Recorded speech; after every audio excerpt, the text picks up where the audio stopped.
Hi, Michelle. Hi there, how are you? I'm doing fine, thanks. Now, where are you originally from? Originally, I'm from the New York area, but I live in outside of Washington, D.C., in Virginia. And so you're normally in DC? Yes. Okay, please tell me about yourself. Well, I'm an author. I've written best-selling AARP guide, AAP roadmap for the rest of your life, and some other books on eldercare, The Baby Boomer's Guide to Caring for Aging Parents.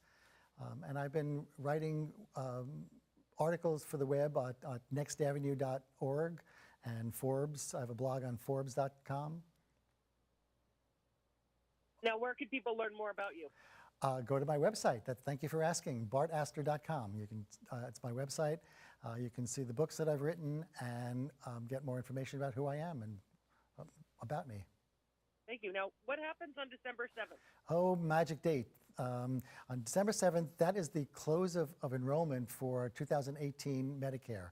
So it's really important that seniors take the time to review what they currently have, or if they haven't been enrolled in Medicare, sign up so that they're locking in by December 7th their Medicare plan for the year.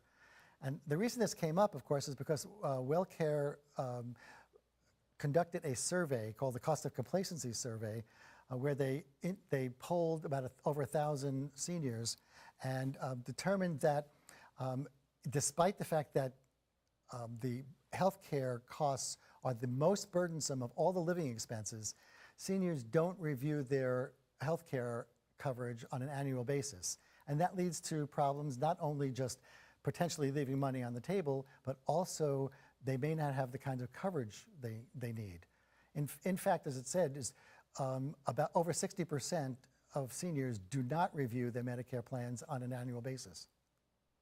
Well, what should people be looking for when they go over their Medicare plan? Good question. There are several things that you should look at. Certainly cost is one factor, and the cost of premiums and the cost of deductibles, they all have to be added in, and the copays, but also what is covered. It might be, for example, that you might have additional costs for diagnostic tests, MRIs and PET scans, and you may run into limits on the amount that Medicare will cover. So you have to be careful to include all of the costs.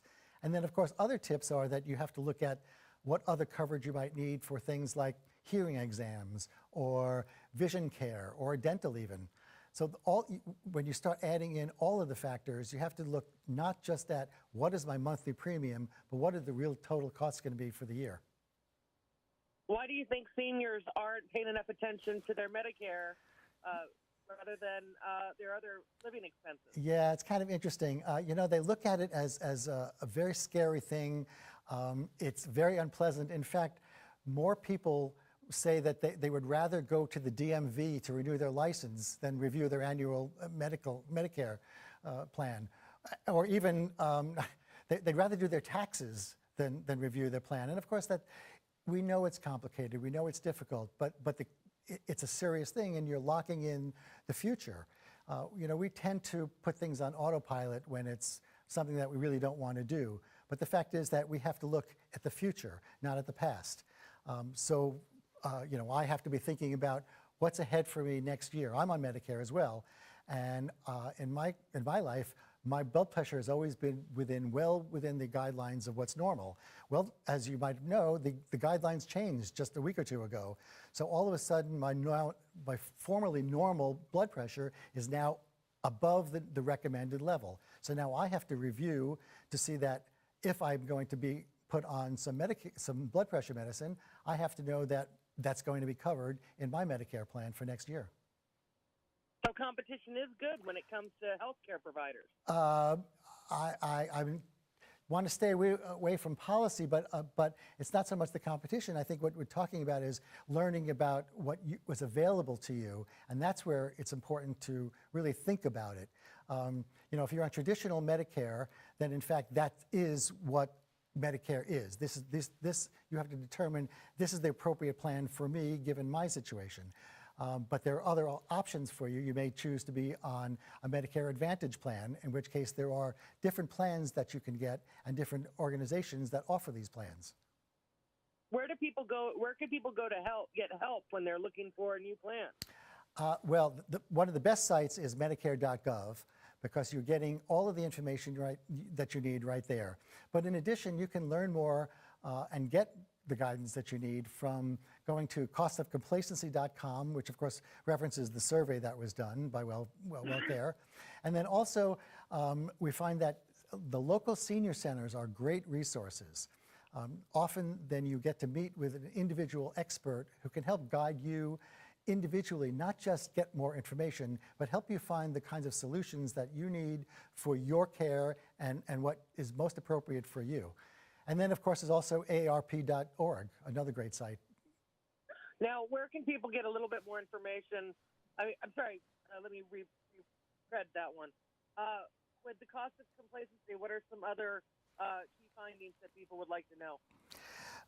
Well, I think one of the things that you highlighted very early on was just how people look at this as just a burdensome cost in their lives, and yet even with that being so much more important and such a burden on their living expenses that they don't review it.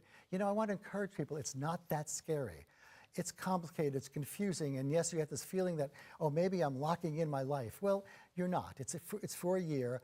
But it pays, it's such an important thing that you're going to do. So, you know, to the extent that you can, get through that and spend the time to really look at what's important to you and what kind of coverage you're going to need in the future.